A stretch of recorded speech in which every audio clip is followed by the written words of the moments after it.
La Roca. Una isla prisión para los más malos, lo peor de lo peor. Tenía un genio terrible que me hacía meterme en un lío tras otro. Al Capone, Ametralladora Kelly, Doc Barker o el pajarero de Alcatraz, Robert Stroud. Todos fueron a parar a ella y todos soñaban con fugarse de allí. Pueden encerrar a una persona, pero no a su cerebro. La mayoría de los que lo intentaron fueron capturados o abatidos a disparos, pero hay 3 hombres que consiguen lo imposible.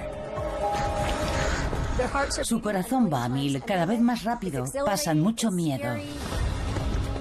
Es la mítica fuga de Alcatraz, popularizada por películas y libros célebres. ¿Triunfarán donde antes han fracasado otros? Solían hacer un recuento cada hora, así que en realidad ese era el tiempo que tenías para actuar. Las mejores fugas de Alcatraz. Al menos lo intenté. Lo intenté. Es la noche del 11 de junio de 1962. Tras varios meses de preparación, el ladrón de bancos Frank Morris, de 35 años, y los hermanos John y Clarence Anglin, de 30 y 31, se escabullen de sus celdas, dejando en sus catres unas cabezas de pega, y trepan por el pasillo de mantenimiento hasta la parte superior de su bloque de celdas. Allí consiguen sacar la reja de ventilación para acceder al tejado. El camino a la libertad parece despejado. Oí claramente el ruido del ventilador al caer sobre el techo del bloque de celdas aquella noche. Lo oí. No entendía por qué los guardias no lo habían oído. Más tarde uno dijo, la verdad es que lo oí, pero me imaginé que había sido un temblor o algo así. Aquella noche habían subido a trabajar al tejado y John Anglin volvió a los pocos minutos y dijo, he visto la luna, preparaos, nos vamos esta noche. A lo largo de los casi 30 años de historia de Alcatraz, se documentaron 14 intentos de fuga protagonizados por 36 presos. Por desgracia para ellos, cada intento pasaba a engrosar el conocimiento institucional de cómo preparar una fuga y las terribles consecuencias de fracasar en el intento. 2 de las fugas más extraordinarias tuvieron lugar el mismo año. Guardias y reclusos por igual señalaron una como la más creativa y otra como la más vil. John Giles, ladrón de oficinas de correos de 50 años, fue uno de los 2 únicos presos documentados que lograron fugarse y llegar a tierra. A él se le reconoce el mérito de la fuga más inteligente. Me gustaba Giles. Salió de prisión y dio un giro radical a su vida. Lo hizo muy bien. Hizo un intento de fuga muy inteligente que todos admiraron porque no empleó la violencia y acabó de manera pacífica. Giles trabajaba en el muelle de Alcatraz cargando y descargando ropa del ejército destinada a la lavandería de la prisión. Con los años, había ido robando y montando todas las piezas necesarias para crear un uniforme completo de sargento.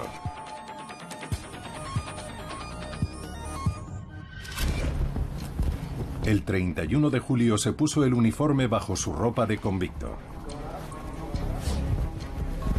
Cuando los guardias no miraban, se quitó la ropa de interno y con su uniforme de sargento se coló a bordo de una lancha militar que zarpaba de la isla.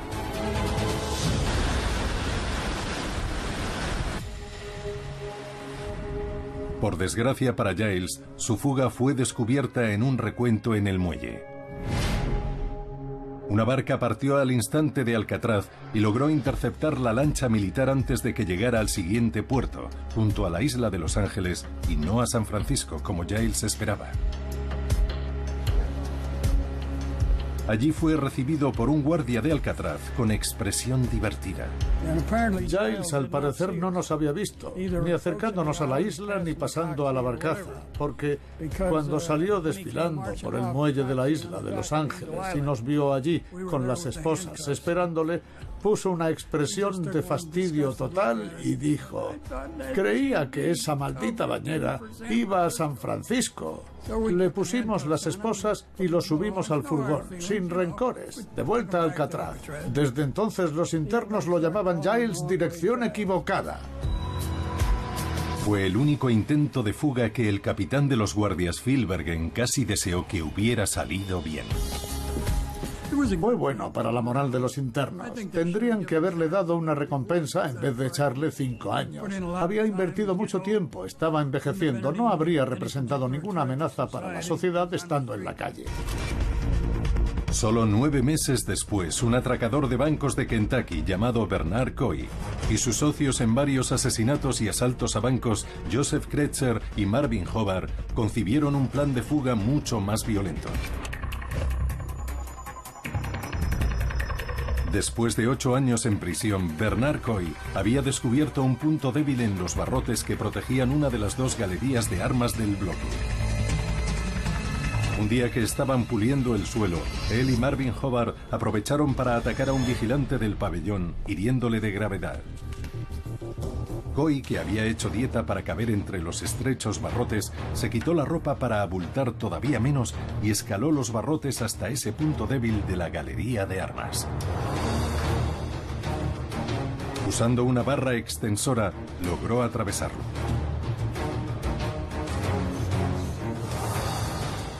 Luego recorrió toda la galería y redujo al guardia, arrebatándole su fusil y su pistola. Era la primera vez que un interno lograba hacerse con armas. Iban a tener rehenes, armas. Ningún interno se había hecho antes con armas en un intento de fuga de Alcatraz. Cuando uno está desesperado hasta el punto de pensar, prefiero esto a pasarme el resto de mi vida en prisión, si ya habían llegado a ese punto, estaba claro que no lo iban a poner fácil.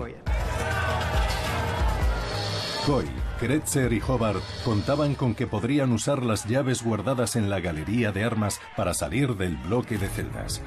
Pero un guardia ya había desbaratado su plan cuando antes de la fuga, ignorando por comodidad el procedimiento habitual, se había metido las llaves en el bolsillo. El plan para la fuga de 1946 era conseguir armas y llaves y salir del edificio con rehenes. Pero no llegaron a salir del edificio porque no encontraban la llave correcta. Un guardia se las había guardado en el bolsillo, lo cual iba contra las normas. Pero al hacerlo había conseguido frustrar el intento de fuga, porque los cerrojos de la prisión tienen un sistema de seguridad. Si metes la llave incorrecta en uno de esos cerrojos, se bloquea. Así que lo estuvieron intentando con la puerta del patio, pero no lograron salir del edificio. Durante las horas siguientes, Coy, Kretzer y Hobart animaron a otros presos a sumarse a la fuga. Tomaron varios guardias como rehenes y Joe Kretzer, ciego de ira y frustración, disparó contra ellos. La mayoría sufrió heridas leves, pero a 2 los hirieron de gravedad. A uno le dispararon en la cara, a otro una bala le atravesó el torso. Y no los rescataron hasta 7 u 8 horas después. Fue una situación espantosa. La respuesta al intento de fuga fue brutal. Esta vieja celda me trae un montón de recuerdos. Aquí pasé el motín de 1946. 36 horas de tortura, tormento e infierno. Jim Quillen estaba entre los internos a los que se propuso unirse a la fuga en pleno motín. Abandonó momentáneamente su celda, pero temiéndose lo peor, volvió a los pocos minutos. Otros 3 reclusos, Clarence Carnes, Byron Thompson y un veterano de la fuga de 1941, Sam Shockley, también volvieron a sus celdas del bloque D.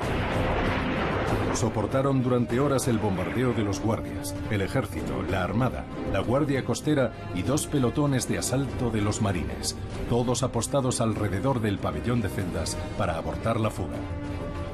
Había varias salidas de ventilación, eran unas 8 que daban al tejado y seguramente las desmontaron y por los huecos lanzaron granadas al interior del bloque D. No solo granadas de humo, también bombas de mortero. Saltaba metralla en todas direcciones, poniendo en peligro la vida de personas que no estaban implicadas y sin saber dónde retenían a los rehenes. Era un disparate. Hay que recordar que entonces los guardias aún no tenían radiotransmisores. Lo único que Jim Quillen tenía a mano para protegerse del fuego eran 3 colchones que colocó contra los barrotes. Lo que pasó fue que las bombas de humo y las granadas estallaban en las ventanas y los fragmentos candentes saltaban al interior, prendiendo los colchones y llenando de humo todo el edificio. Hasta que de pronto una de las granadas cayó en la celda junto a nosotros y rompió el retrete. El agua inundó la celda y fue absorbida por los colchones. Y eso nos salvó la vida, porque así no ardieron y paraban los fragmentos candentes y las balas. Así que nos pasamos 36 horas aquí, tumbados en el agua. Pero los internos no eran los únicos que estaban en peligro. Antes del rescate de los rehenes, se enviaron guardias voluntarios al pabellón de celdas bajo esa misma lluvia de proyectiles a la que se enfrentó Jim Quillen. Todo esto acabó en mi espalda y había otros 2 fragmentos más pequeños que aparentemente han desaparecido. El médico de la prisión me los extrajo de la espalda. El guardia Al Blomqvist cuenta que en medio de la confusión fue alcanzado por fuego amigo desde el exterior.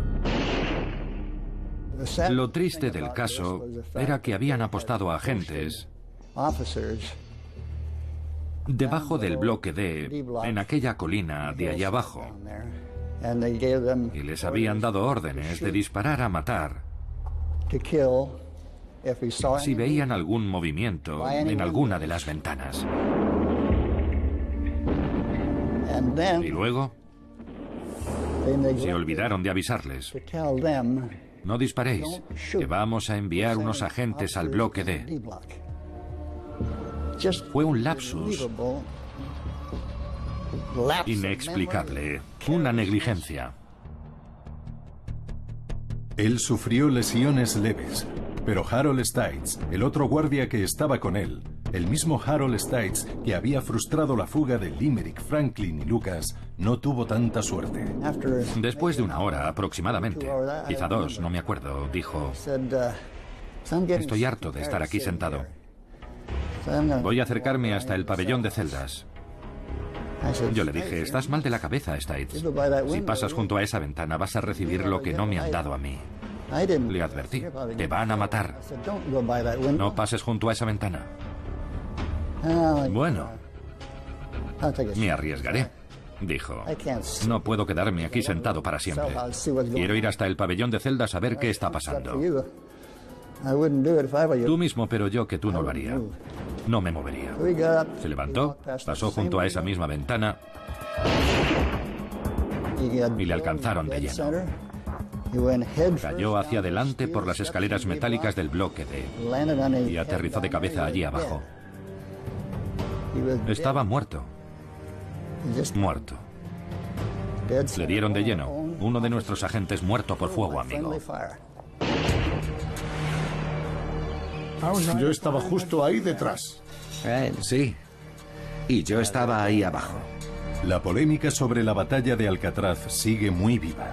Al final, los cabecillas Bernard Coy, Joseph Kretzer y Marvin Hobart aparecieron muertos en el bloque C, alcanzados por granadas.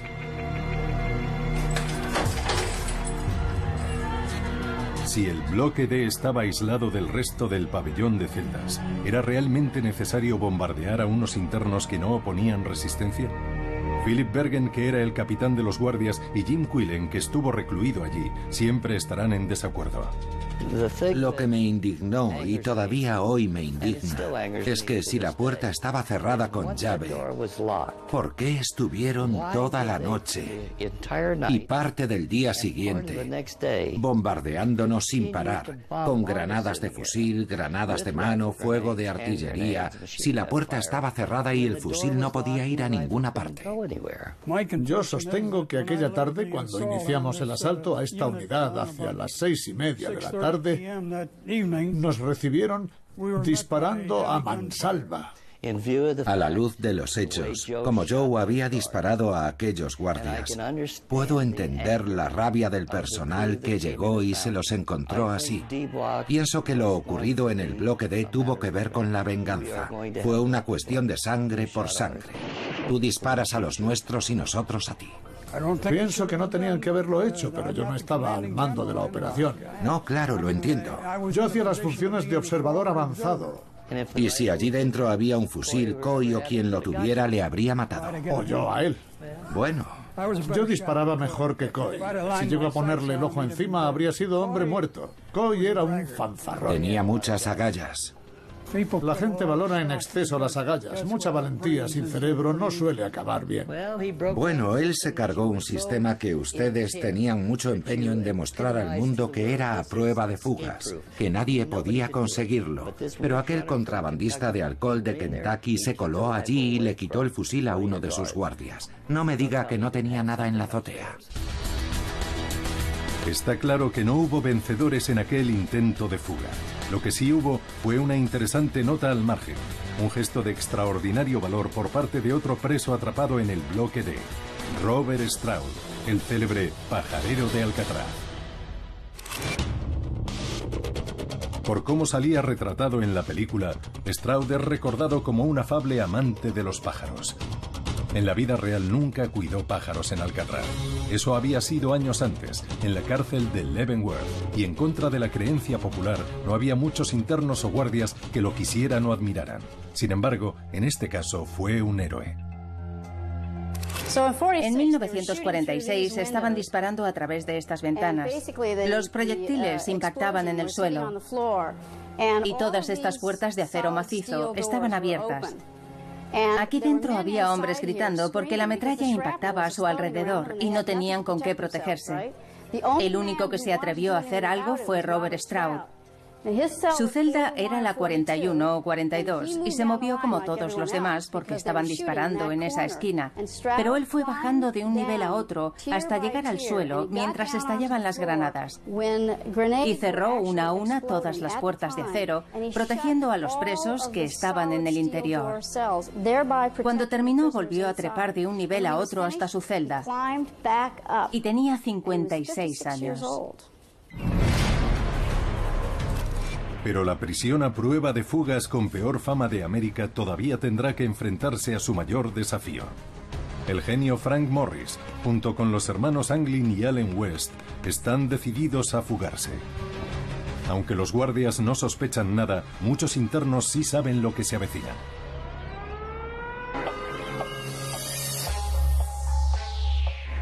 Querían vencer a la agencia de prisiones. El día que se fueron, esa mañana, uno de los hermanos estaba dando la mano y despidiéndose de los chicos en el patio. Nos vamos, adiós, es la última vez que nos vemos.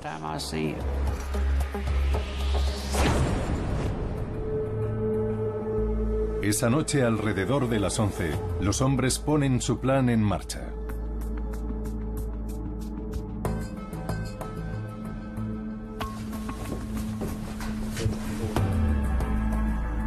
Colocan las cabezas de pega en sus camas. Retiran las falsas rejillas. Y salen al pasillo de mantenimiento. Pero de inmediato surge un problema. Allen West había tapado su agujero con cemento. Algunos dicen que para esconder su trabajo de los guardias. Y esa noche no consigue quitarlo con la suficiente rapidez. No puedo salir. Está atrapado. Hizo una estupidez y estuvo una hora intentando romper la pared para poder salir. Yo le pregunté, Allen, ¿cuánto tiempo estuviste trabajando? Y me contestó, tardé 50 minutos en salir al tejado. Y ya no había ni rastro de los otros. Eso no estuvo bien. Todavía estoy enfadado con Frank Morris por aquello. Los otros no eran mis amigos, pero él sí. Y no me pareció bien que no volviera atrás para ayudarle a salir. Para mí lo que hicieron con Allen West fue imperdonable. Porque aquella fuga era idea suya de principio a fin. Se le había ocurrido a él y ellos iban a aprovecharse. Y si había surgido un problema, ¿no podían esperarlo 15 minutos? Al volver dijo, me han dejado tirado, y le contestaron que se callara. Yo también habría llorado en su lugar. Algunos internos y guardias creen que se rajó, que era esa clase de tío un tanto inestable. Él era el encargado de fabricar los chalecos salvavidas. Mi teoría es que mientras estaba allí sentado haciendo esos chalecos, no paraba de pensar, no va a salir bien, no va a salir bien, y que al final se acobardó. Morris y los hermanos Anglin dejaron atrás a West y accedieron al exterior por la salida de ventilación.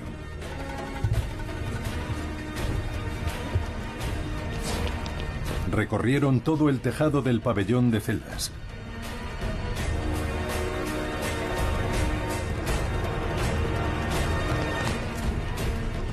Descendieron por la fachada y llegaron al borde del agua.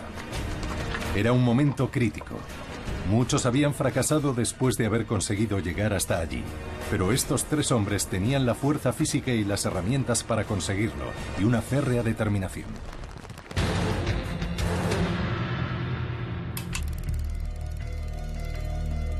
Tras la sangrienta batalla de Alcatraz, hubo 16 años de relativa calma, hasta que dos arriesgados intentos de fuga rompieron esa trayectoria. El primero, llevado a cabo por un asesino y ladrón de bancos de 41 años llamado Floyd Wilson. En 1956, Wilson logró escabullirse mientras trabajaba en el muelle. 12 horas más tarde, fue descubierto buscando restos de madera para hacer una balsa. El otro, protagonizado por Clyde Johnson, enemigo público número 1 y ladrón de bancos de Memphis, y Aaron Barguet, un especialista en atracos a mano armada de San Luis. Mientras trabajaban en el servicio de basuras, Barguet y Johnson aprovecharon para abalanzarse sobre un guardia y atarlo. Johnson fue capturado enseguida. En cambio, Barguet consiguió llegar hasta el borde del mar con sus únicos recursos para la fuga: unas aletas fabricadas con trozos de madera y un puñado de piedras. Dicen algunos que pensaba que las piedras le ayudarían a mantenerse vertical en el agua. Barguet salió a la superficie 13 días después, en posición horizontal, y muerto. En primer lugar, daba igual que hubiera mareas, corrientes o tiburones. El agua te mataba porque estaba muy fría. La mayoría habría sufrido hipotermia en menos de una hora. Y entonces no había trajes de neopreno, ni te dejaban practicar en la bahía. Te morías de frío, así de simple.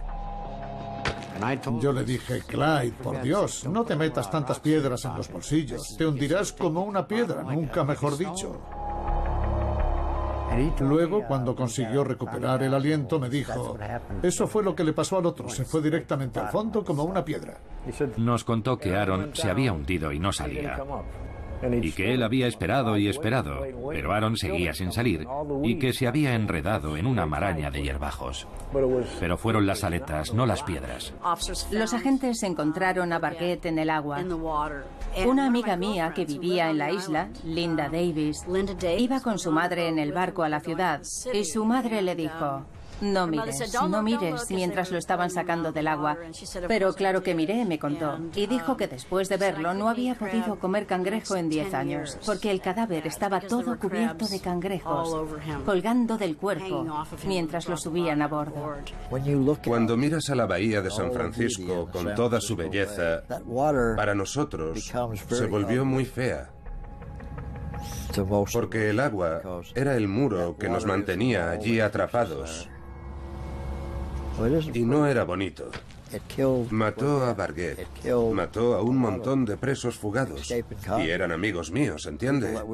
Un día están ahí, están vivos, y al siguiente están muertos. Para mí el agua de la bahía no es mi amiga, punto.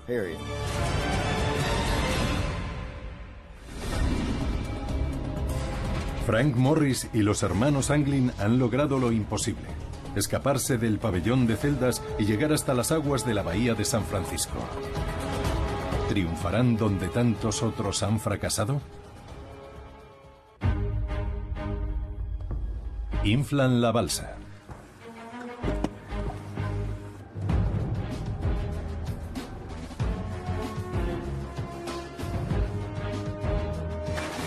Y cargan con ella hasta las frías aguas. Ya no se les vuelve a ver.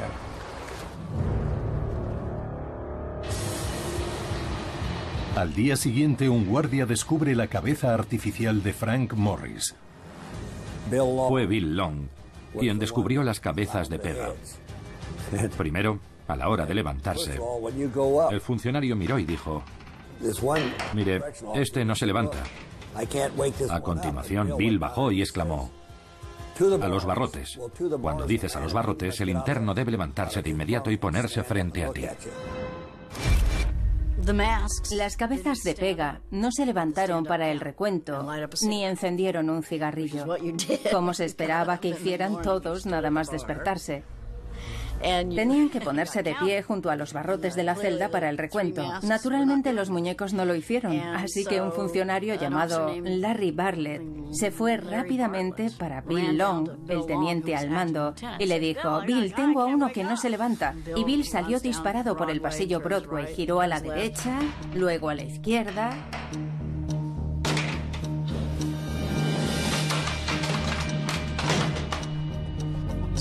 Dijo: vas a ver cómo hago que te levantes. Y sacudió con su porra la almohada o la cabeza, y esta salió rodando de la cama y cayó al suelo.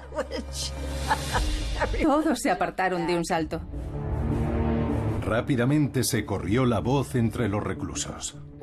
Estábamos todos pletóricos, pero nadie armó barullo al enterarse porque te podían meter 5 días a pan y agua, más 5 años de prisión por complicidad. A ellos no podían cogerlos, pero a ti sí, así que nadie dijo nada. No hicimos aspavientos, no hubo celebraciones en el comedor ni nada parecido. Los días siguientes solo nos mirábamos, sonreíamos y hablábamos en voz baja. Solo se oía: lo han conseguido. Durante 3 o 4 días oía a varios tíos admitir que ahora sí se atrevían a escapar. Y en las comidas nos mirábamos y decíamos: lo hicieron. Era como una clave entre los internos. Lo hicieron, lo hicieron, lo hicieron. Mientras, los agentes rastrean la isla y buscan por toda la bahía de San Francisco. A lo largo de los días siguientes, hallan restos de la fuga por toda la zona. Los centinelas de la prisión avistan un chaleco salvavidas de fabricación casera en la misma playa de Alcatraz. En las aguas que rodean la cercana isla de Los Ángeles, la Guardia Costera encuentra un remo improvisado y una funda de hule con fotografías de familia que llevan anotaciones personales de Clarence Anglin. Y a 6 kilómetros de allí, justo al norte del Golden Gate, una pareja divisa otro salvavidas de fabricación casera. Todo parece fabricado por los presos fugados, y todo aparece destrozado. Yo participé en la búsqueda de esos hombres y recogí toda clase de restos que les pertenecían. Llevaba funcionarios de la prisión a ambos lados del barco. Había mar de fondo aquellos días y fue increíble todo lo que encontramos de esos 3 individuos. ¿Por qué sé que era de ellos? Por el número. Todo iba marcado con un número. Se sabía perfectamente de quién era cada cosa. Eran cosas que los presos necesitaban. Direcciones y fotos de sus allegados. Lo que encontramos flotando en el agua era evidente que no habrían querido deshacerse de algo así. Necesitaban esas cosas y estaban todas ahí. ¿Tuvieron éxito Frank Morris y los hermanos Anglin? ¿Lo consiguieron? La mayoría piensa que no, que lo más probable es que la madre naturaleza, el agua gélida y las corrientes pusieran fin a sus vidas, aunque suponen que al principio, nada más entrar en el agua, se habrían sentido muy dichosos. Al meterse en el agua con la balsa, probablemente estarían muy excitados. La libertad estaba al alcance de su mano. Pero a los 15 minutos de estar en el agua, se darían cuenta de las probabilidades reales de salvar las corrientes y alcanzar la costa. Yendo en su balsa en dirección al puente Golden Gate, que es una vista preciosa de noche, a medida que fueran acercándose cada vez más rápido debido a las corrientes que la arrastraban mar adentro, probablemente aquella imagen idílica se iría transformando en una visión escalofriante. Sin duda, cuando vieran lo rápido que se acercaban a él sin poder evitarlo, la satisfacción del principio por haber conseguido escapar daría paso al miedo y la impotencia. Primero estarían pletóricos y después muertos de miedo. Alegría, pánico, tuvieron que sentirse como en una montaña rusa. La idea de verse absorbidos por el océano Pacífico, morir ahogados y que no volviera a saberse nada de ellos tuvo que ser terrorífica. Seguramente, por más que intentaron remar contracorriente o ir hacia el norte, serían arrastrados mar adentro por las corrientes. En ese momento crítico, probablemente hicieron un último intento desesperado de llegar a la costa. Poco podían hacer con esa balsa. La única oportunidad que tenían de salvarse, de seguir vivos, era echarse al agua e intentarlo a nado. Unos 200 metros antes de pasar bajo el puente Golden Gate, porque debajo del puente hay luces y si estás lo bastante cerca hay claridad suficiente, verían que estaban cogiendo demasiada velocidad. Se asustarían mucho en cuanto vieran que no había rocas ni otra cosa a la que agarrarse para no ser arrastrados mar adentro por la corriente. Debió de ser como bajar unos rápidos con una cascada al final, a escasos metros. En cuanto pasaran bajo el puente Golden Gate, estarían perdidos. Podrían mantenerse un tiempo a flote, pero al final se hundirían inevitablemente en el mar. Tu cuerpo flota un rato hasta que te quedas completamente hipotérmico, empiezas a apagarte y ya no puedes mantenerte a flote. Incluso en agua salada, tu cuerpo se hunde hasta el fondo. Ya en el fondo del océano depende de la temperatura del agua. Con una temperatura muy baja tendría que pasar una semana o dos para que los gases se acumularan en el cadáver y lo hicieran subir a la superficie. Eso si los cangrejos no lo han destripado y han dejado salir los gases, porque entonces ya nunca volvería a flotar. Se quedaría para siempre en el fondo del mar. Después de todo el tiempo que habían invertido en luchar contra la institución de Alcatraz y en escaparse, probablemente la madre naturaleza había terminado con ellos, porque la naturaleza humana palidece al lado de la madre naturaleza, que siempre tiene las de ganar. Y por si los desafíos de la madre naturaleza no fueran argumento suficiente, muchos de los que piensan que no lo consiguieron también argumentan que si hubieran sobrevivido, alguno de ellos se habría significado o habría dejado algún mensaje en todos estos años. ¿Cómo iba nadie a guardar un secreto así para siempre? Hay que tener en cuenta la clase de hombres que iban a parar a Alcatraz y lo que les había llevado allí, el desafío a la autoridad y la incapacidad para aprender de sus errores y para reflexionar sobre su conducta. Y el hecho de que ellos representaban literalmente el 1%, ese 1% de perfil destacado. Imaginen tener una personalidad así en la ciudad sin dinero. Imaginen una personalidad como esa. Primero te rebelas contra la autoridad y no aprendes de tus errores. Luego no tienes dinero y tienes hambre. ¿Me explico? En el caso de los Anglin, ellos habrían querido volver a su casa, a Florida, que está a casi 5.000 kilómetros. ¿Sí pienso que lo consiguieron? No, creo que habrían llamado la atención en 24 horas. ¿Sí creo que lo consiguieron? No.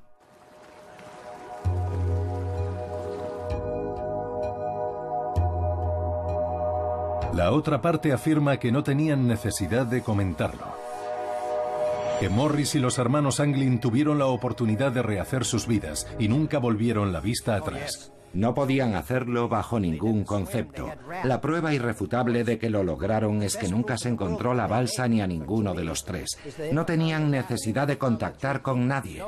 Es de suponer que se largaron del país y que nunca volvieron.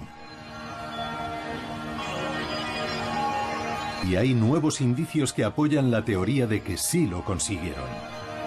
En octubre de 2013, el Departamento de Policía de San Francisco recibió una carta sin dirección del remitente, supuestamente enviada por uno de los 3 presos fugados, John Anglin.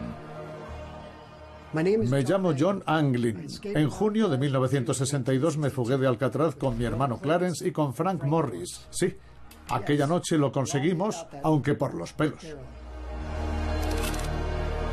En la carta, Anglin dice tener 83 años y estar enfermo de cáncer. Puedo contarles que viví 7 años en Minot, Dakota del Norte, y 1 año en Fargo. Da indicaciones de dónde ha vivido y cuenta qué fue de sus compañeros de fuga. Y se compromete a entregarse si le garantizan asistencia médica y una pena leve.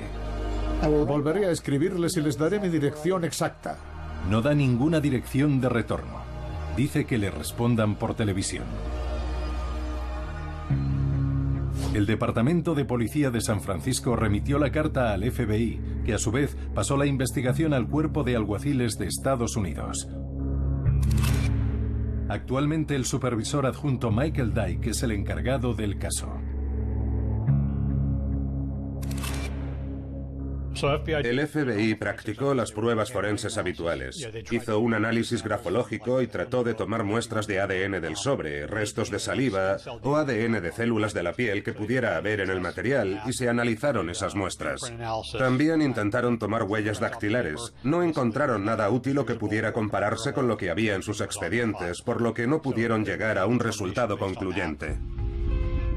Después, tanto el FBI como Michael Dyke examinaron detenidamente la caligrafía. Esta es la carta supuestamente escrita por John Anglin, y esta es la letra original de John. Si nos fijamos en esta letra, está hecha con gran esmero. Es como una variación del método de caligrafía Palmer, la escritura Palmer, que se enseñaba rigurosamente cuando él iba al colegio. La inclinación de esta letra no encaja con la de esta otra. No coinciden en nada. Y no hay razón para pensar que hubiera cambiado de letra de esta época a esta otra. Como mucho se habría deformado un poco, o con la edad haría un trazo algo más tembloroso. Hasta la forma en que escribe su nombre al comenzar la carta, "Me llamo John Anglin", es muy diferente de cómo lo escribía en decenas de ejemplos que tengo con su nombre escrito. Ni se le parece. Sin duda, cualquiera pudo haberla escrito en nombre de John Anglin. Pero había aspectos del propio contenido que resultaban sospechosos, en opinión de Michael Dyke. Argumenta que no sería propio de John Anglin, alguien que se había criado en el sur, decidirse por vivir en un clima frío. Y sobre todo considera determinante el hecho de que con su anterior historial delictivo, ninguno de los tres se hubiera metido en más líos posteriormente. Ya solo el hecho de que los tres fueran delincuentes profesionales prácticamente garantizaba la reincidencia en el delito. Podría ser que uno no hubiera reincidido nunca, pero ninguno de los tres es prácticamente imposible. Lo lógico es que hubieran vuelto a tomarles las huellas y el servicio de alguaciles habría pedido a todos los estados sus fichas para compararlas con sus bases de datos y habría saltado alguna coincidencia. Hasta la fecha, nadie le ha dado el menor crédito, ni oficial ni extraoficialmente. La mayoría coincide en que la perspectiva, la redacción y el tono de la carta son excelentes. Un detalle curioso de la carta por el cual se podría pensar que es auténtica es que su autor pide a las autoridades que le hablen por televisión. No dice a través de un programa informativo concreto, ni siquiera una cadena concreta. Simplemente dice, háblenme por televisión. A mí esa expresión me suena de alguien que hubiera vivido los primeros tiempos de la televisión y me hace pensar que tal vez esta carta sea auténtica. También había una peculiaridad en la puntuación. Otra cosa que me llama mucho la atención es cuando dice, viví en Minot, Dakota del Norte, y un año en Fargo, con ese signo de exclamación. Se nota que le emociona, no es artificial. Transmite una emoción auténtica al comentar dónde ha estado y lo hace con un signo muy modesto que hasta resulta enternecedor. Nos lo está contando por primera vez. Para mí ese signo de exclamación significa mucho. Y sobre todo su simpleza y naturalidad son muy convincentes. Cuando la gente inventa cosas tiende a dar explicaciones de más. Sin embargo, esta carta es de una simpleza poco frecuente, demasiado contenida para ser falsa. Por eso tengo la impresión de que puede ser real. La gente espera algo espectacular cuando se entera de que alguien que lleva tanto tiempo desaparecido está vivo. Creen que a lo mejor van a darles un montón de explicaciones, pero justamente la sencillez de esta carta es lo que me hace pensar que es auténtica. Casi 30 años de fugas imposibles popularizadas por libros, películas y juegos.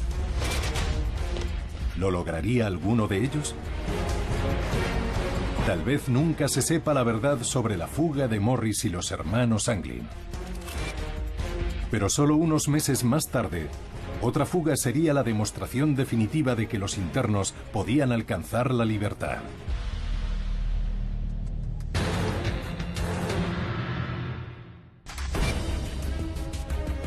A la cabeza estaba un ladrón de bancos y experto en fugas de 35 años llamado John Paul Scott. Su cómplice era un ladrón de bancos de 30 años, Daryl Lee Parker. Algunos pensaban que Scott no reunía las condiciones para enfrentarse a la bahía. Cuando veías a John Paul Scott, te recordaba el dibujo animado Caspar Miltost. Era pequeño, con un aspecto completamente inofensivo y nunca agredía ni amenazaba al personal. Pero era de esas personas con mentalidad fija, que por muy larga que fuera su condena, no se iba a deprimir, porque él no iba a estar tanto tiempo allí. Los funcionarios más antiguos decían que tenía un conejo dentro, siempre mirando, siempre intentando escapar. John Paul Scott no era el tío más grande de la isla, ni el más inteligente. Tampoco tenía acceso a las armas. Era un tío con suerte, como ese pequeñajo con el que siempre se meten en el patio del cole y que al final se sale con la suya. La noche del 20 de diciembre, a punto ya de ponerse el sol, Scott y Parker arrancaron de cuajo los barrotes de una ventana de la cocina del sótano que habían cortado previamente, usando cuerda y un abrasivo. Salieron sin ser detectados y llegaron hasta el borde del agua. Allí inflaron unos guantes quirúrgicos para usarlos como flotadores y para aislarse del frío. Daryl Parker nadaba muy mal y apareció enseguida aferrado a una roca de la costa bautizada como Pequeña Alcatraz. Pero Scott aprovechó la marea y enfiló rápidamente hacia el puente Golden Gate. Pronto empezó a preocuparle la velocidad. Podía verse arrastrado bajo el puente por la corriente y terminar en medio del océano. Sintió pánico y nadó en dirección a unas rocas escarpadas situadas en el lado sur bajo el puente. Las olas lo vapulearon contra las rocas y el mar lo arrastró exhausto hasta la playa. Todo el mundo lo sintió por él, porque John era de esos tipos que o no reparabas o sentías pena por él. ¿Me explico? A mí me caía bien John y me dio pena que después de haber llegado tan lejos, al final no lo consiguiera. El interno Tom Kent vio a John Paul Scott cuando lo llevaban de vuelta a Alcatraz. ¿Qué demonios estás haciendo aquí?, le pregunté. Me pillaron en San Francisco, dijo. ¿Pero cómo? Y me contestó, fui a nado hasta allí. Fui nadando y perdí casi toda la ropa. De repente llegó una ola gigantesca y perdí toda la ropa que llevaba en una bolsa de plástico. Así que llegué a tierra firme desnudo y medio muerto. Unas personas lo vieron y pensaron que era un marinero que se había caído de algún barco y llamaron a la policía, que se lo llevó al hospital sin documentación ni nada. Hace unos años fui hasta el otro lado de Fort Point con un guarda. Comprobé que había una playa de arena allí.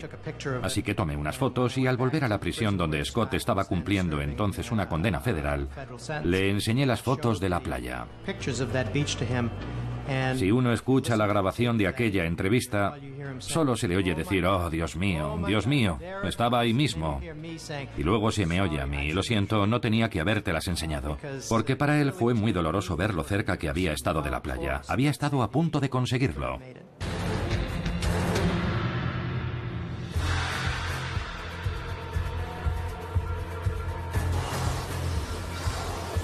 La fuga de John Paul Scott demostró que aquella prisión de máxima seguridad, supuestamente a prueba de fugas, no lo era.